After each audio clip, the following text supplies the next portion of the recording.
We now invite you to listen to part 1 of this insightful lecture titled How Suffering Can Lead Us to Happiness, given by Supreme Master Ching Hai in Sydney, Australia on March 16, 1993.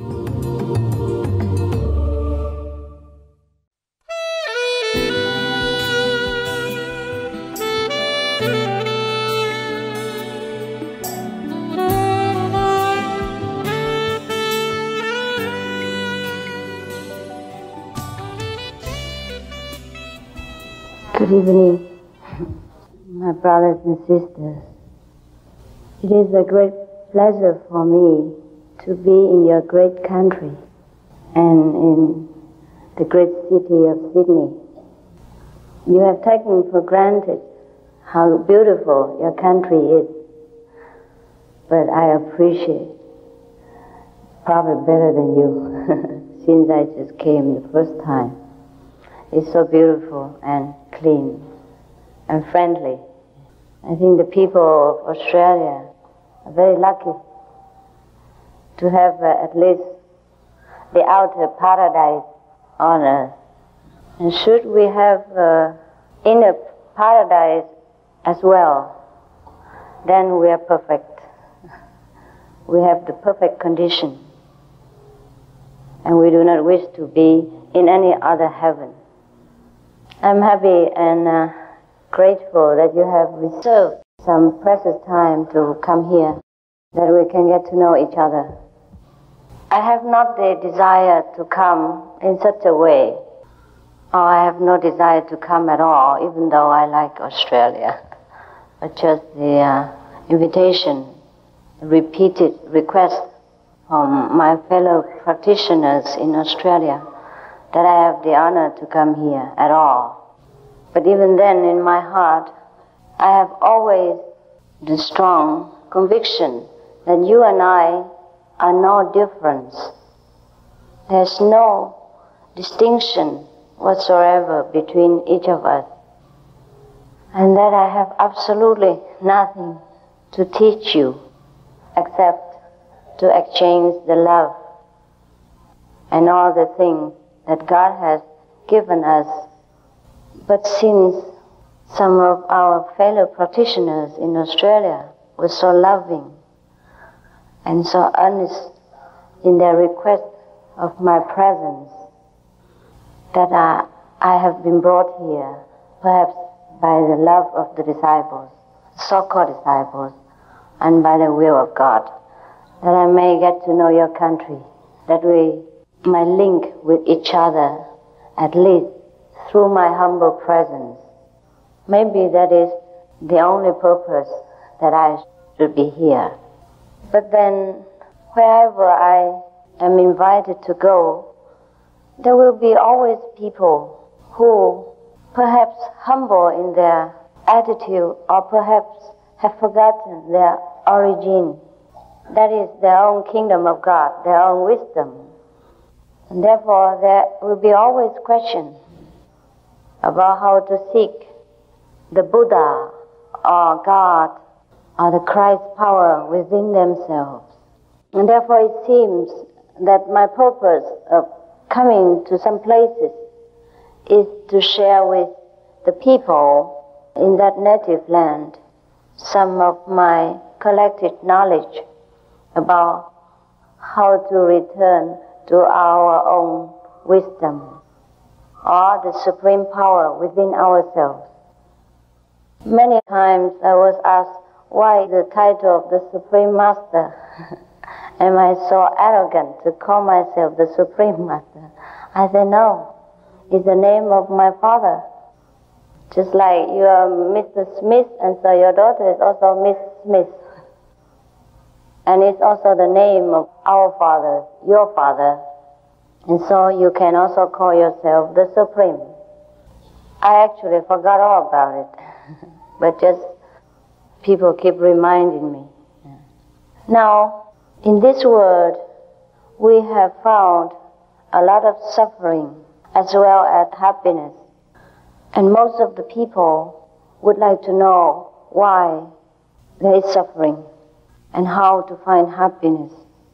The question to me is not to eliminate so much of the suffering and not to gain more happiness, but to gain the supreme power through which we see happiness and suffering as just a stage play. And then we will see things in life just as we see the movie. We may have a little emotion through the characters in the movies, but we will not be overwhelmed by this emotion and get drowned in this emotion. So therefore, the difference between a so-called enlightened person and a so-called non-enlightened person is the strength, is the outlook for the different phenomena in this world, as well as the world beyond. When we say the world beyond, it is actually not correct, because there is no world beyond. Every word is within us. And when we say within, it's also not correct, because there is no outside and no inside. But because of our human language, we have to express it somehow, the inner feeling or the inner intuitive understanding. Actually, there is a very strange feeling after enlightenment, because you feel that everyone is all right the way they are. And you know that everyone has this supreme power within themselves, or the Buddha nature within themselves. And why don't they know it? And therefore identify themselves with the suffering within and without. But because of that, many of people of the world like to seek enlightenment so that they know. After enlightenment, you were just the same as before. But there's only one difference, is that you accept everything that comes to you. And everything is given to you is holy. And everyone else is holy. Even though maybe in the course of teaching or guiding, the enlightened person might point out some direction that perhaps is useful for the true seekers after the kingdom of God. Therefore, we have heard of perhaps vegetarian diet, or the 10 precepts in the Bible, the 5 precepts of the Buddhists, etc. These are the helping factors for the spiritual seeker, so that he or she may achieve the quicker result and the safest way to attain the so-called liberation. If we had known that we are already liberated, perhaps these things are not absolutely necessary. But because most of us do not know that we are liberated, therefore we need some tools like meditation practice, vegetarian diet, and ethical precepts. Sometimes people give bargaining, saying, well, I want the initiation, but no precept and no vegetarian. Is that all right? I said to him, it is all right, as long as you want to play the football with other people, but bring along the tennis ball or tennis equipment. And then you would not be playing football at all. Then the game is spoiled, and you yourself will not be enjoying the football game, but just being in a messy condition. There is such thing as enlightenment, as long as we are still in the ignorant state of mind. That means we do not know that we are enlightened. Then we need enlightenment. What for enlightenment? So long as we still want to seek peace and happiness within ourselves and to grant this happiness to other people, we need enlightenment. Should we think this world is perfect the way it is, and we still continue to go on without caring whether we will be here next, will be reborn again as what or not, and of course we do not need. If we still care for the welfare of the world and peace in this earth, of course we need enlightenment. Before my so-called enlightenment, I was having a very so-called good life, very harmonious. Well, I mean, not 100%, but comparable to other harmonious life. And there was nothing that I need or desire to have, which I don't already have. But somehow, there are many things in this life, like richness, fame, health, happy marriage, friends, etc., do not seem to completely fill the emptiness within our heart. That is because we are lacking the knowledge of our own super wisdom. After we have found our own super wisdom, maybe we still continue to serve a household life, to enjoy our marriage, to raise our children, to fulfill our social obligation. But the total outlook is completely different from before. We'll be contented. The contentment that I have mentioned is not similar to the contentment that we feel after we eat a nice meal or maybe meet a good friend or having a very merry party. Because this contentment is everlasting. Whether we have a party or not, whether we are married or not married, whether we have a good position or not good position, whether we are wealthy or we are not wealthy, whether we are in good health or we are in illness. This stability of mind, this peacefulness of our own being will be achieved only if we are enlightened.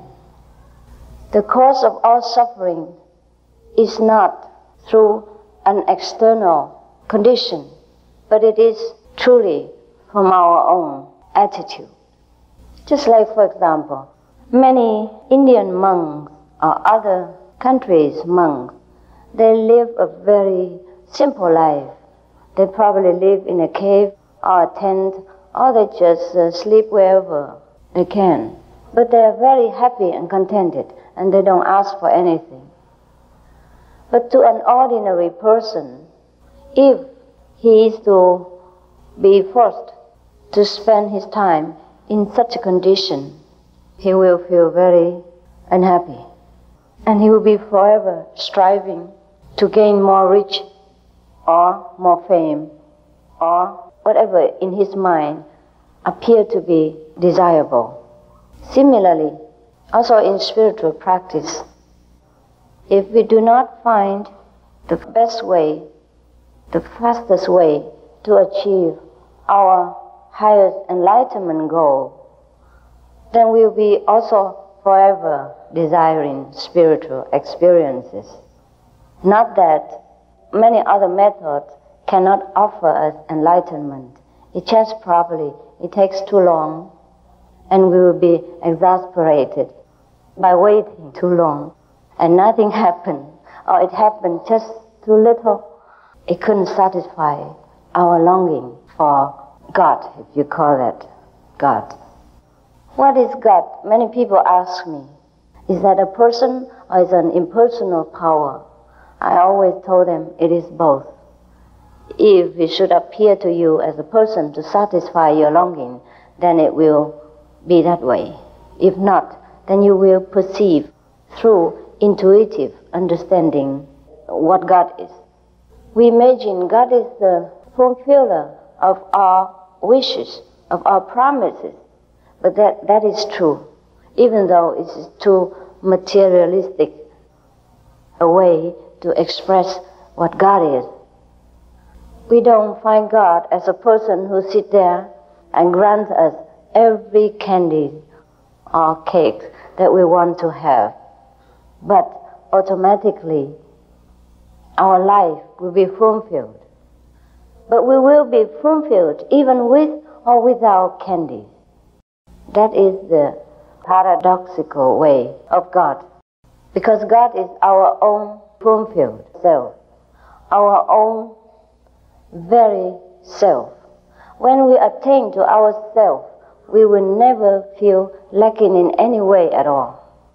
And all those so-called CD's power, mean the supernatural power of any kind, will automatically come to us.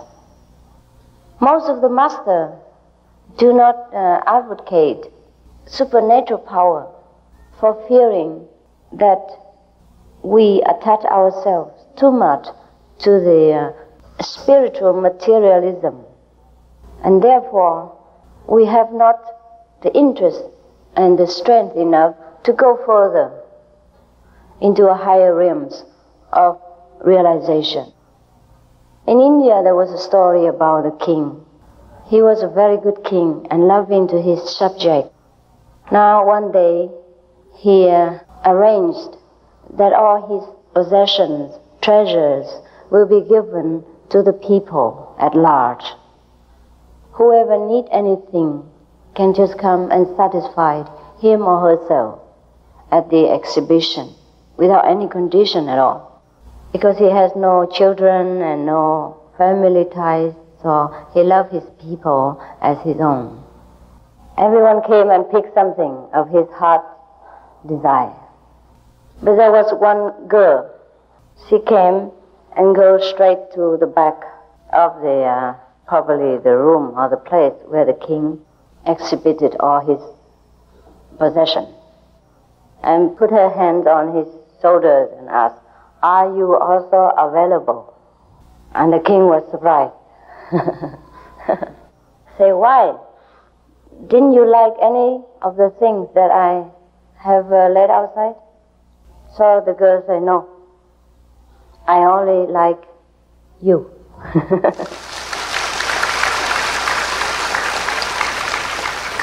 So, and then, of course, the king was very happy that somebody liked him for himself alone and not because of his treasures. Of course, then the king availed to her, and then they got married, something like that. Live happily ever after, as we should be. And you know what happened? The girl did not want anything, but the whole nation belonged to her, including all these subjects and all these objects. Therefore, in our path, we also do not advocate the miracle power. Doesn't mean we don't have. After the great enlightenment, or even small enlightenment, we have all the powers that we want. But then we will have so much that we don't even know how much power we have. Instead of clinging to a corner of the house, we have the whole house and included that corner. Some people, before coming to learn this immediate enlightenment method of the heavenly light and sound, they have also tried to practice in many other meditational ways. And they have also achieved probably somewhat of the CD's power, or the power of seeing very far away, or hearing something which is not in the vicinity. For example, I sit here and I can see what happened in London, or I can hear what happened in Paris. Yes, this is so-called CD powers. Or probably we can read the other people's mind, see what he's thinking about us. Yeah. Wow, this is probably good for the spy, for the people who are doing 007 or something like that. But then after they have become initiated into our path, and somehow they lost these powers. Or maybe they have seen some better things or know better knowledge that they have begged the Master to take away this city's power from them. There were two reasons for this. First, probably they've gone too high, higher than the city power level. So they have overlooked the previous miracle that they have possessed. The second reason why they have not lost this power and begged the Master to take them away, it is because they probably still cling to this power somewhat in their mind. And so the Master let them have the choice to forsake it themselves or not. Because after you have gone into a little bit further region of consciousness, a higher level of being, then you will feel that these cities, so-called power, are more hindrance than help to our spiritual progress. Therefore, we automatically do not want to use them. Suppose you sit here in samadhi, in a very tranquil state of mind, where you are in a super awareness of your true self, and you have no desire absolutely for heaven and earth. And then you see something happen in London, which is very gruesome, and then you can't do nothing about it. Would that make you feel comfortable? No, not really, right, you're correct. Yeah, you feel more frustrated, and then you get more upset, and you have tried to attain the state of peace of mind, and here you are, feeling very frustrated and miserable about somewhere else's condition, of which you cannot do absolutely anything at all. Or maybe you see to somebody else's heart or mind, or you see into your wife's heart and see that she's loving the neighbors and not you. And then could that be helpful when you're sitting in meditation? No. And suppose somebody bearing a lot of hatred against us, and then we have the power to penetrate his mind. That would be very uncomfortable feeling for both. Because most of the people have sometimes very uncontrollable feeling, uncontrollable emotion within themselves, which might or might not have nothing to do with them. And if we get to know all these things, it's only useless. And then we always worry about this mundane level, and we can never get into the beyond in order to merge ourselves in the greatest wisdom. There are a lot of spiritual happenings in our century, and therefore it is good for us, very good for our people in this age, to know so much about the superpower within ourselves. But sometimes it also confuses us as to follow which direction, because mostly we will be tempted by the so-called immediate result, like a miraculous power or healing ability, and seeing through the walls or walking in the space, etc. That we forgot what is the main purpose of practicing meditation or getting to know spirituality at all. It shouldn't be really. Because when we know our true self, the supreme wisdom inside, we will know everything. That, I think, is the best measurement, the best standard to judge which path we should concentrate on.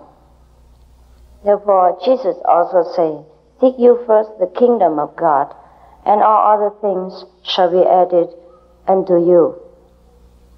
The kingdom of God is not something that is very far away in heaven.